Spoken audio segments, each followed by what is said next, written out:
Right, I'm going to admit, I don't know why I've put a hat on. The whole point of not having a hat on in the last video is because I've just had a haircut. Didn't want those little hairs getting in one of my favourite hats. Of one of my many, but hey ho, and I'm now showing you a computer screen, so that's a waste. But right, now let's get into this this weather. So you see Memphis getting very warm. We've got different wind towers here. We see Thursday morning, a bit of a drenching, softer course in the afternoon, and then I'd prefer the players out on Friday morning, preferably before the winds pick up and it bakes out along with some sun. Being confirmed by another wind tower here, but let's just trust one. We want to spend all our time looking at weather like I do. I mentioned tournament stats from last week on Data Golf. Lucas Glover hitting it really nicely, and in the field some potential Draftkings plays there. We've got the course fit tool that I've mentioned here previously, so you can go in here and see, and you can look in historical event data as well, and that'll be showing up. It'll go straight to your latest event. Apologies, my computer is pretty slow. It's about 10 years old and on its last legs.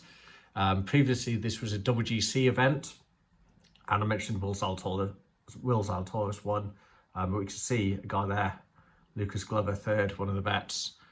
Cheat sheet, there's an important week because contest selection, we want to get different, but also with players here, you've got the ownership, but there's only 70 players in the field, so you want to get really different. It's about game theory, but also you can get unique by leaving out these kind of top 5 and going down, because a lot of people are building stars and scrubs, because often when you get players in the $6,000 range, they're, you know, if you look at PGA Championship or some of the majors, or even the Masters where you get Larry Mize or someone like that down there who's not going to do very well, or amateurs, these are real players.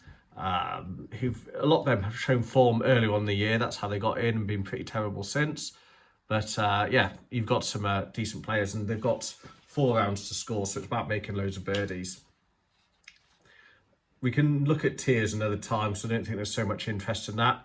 I want to bring attention to these, the medium leaderboard, where you see that. These are played over the 3 rounds of the Tour Championship, or FedEx Cup Championship, I should say. And basically you've got this if you finish in first and it's single entry, but over the 3 weeks it's cumulative score, and it's $1,000 to first in each one. So there's a $40, $6, I think there's a $200 as well. You've got the lottery here, but I'd recommend, as always, the single entries here. You look at the $12 here. Again, we'd be out for a few beers and having a lovely little time if you're winning $4,000 off any of those. Let's move this across, so that this should be easier because it's just a spreadsheet. Oh, what are you doing? Come on. Right, that's my player pool at the moment, so I need to condense that down a bit because I've got too many players in here with 21. But like you see, color code 7K, 8K, 9K, 10K and above. So these ones I think can score quite well, so I'll be hammering this range. Building my lineups, trying to get a bit weird this week because with only 70 players, like I say, game theory, get a bit out there, get a bit odd. That's something we're very good at, if I know any of the people watching this. So let's have a bit of fun. And yeah, I think that's main things that we want to cover. Like I say, other tools, you can use golf betting system, but yeah, let's have fun. Hopefully hit a winner. We've got our bets to recap: Cameron Young, Kitayama, JT Poston and Glover.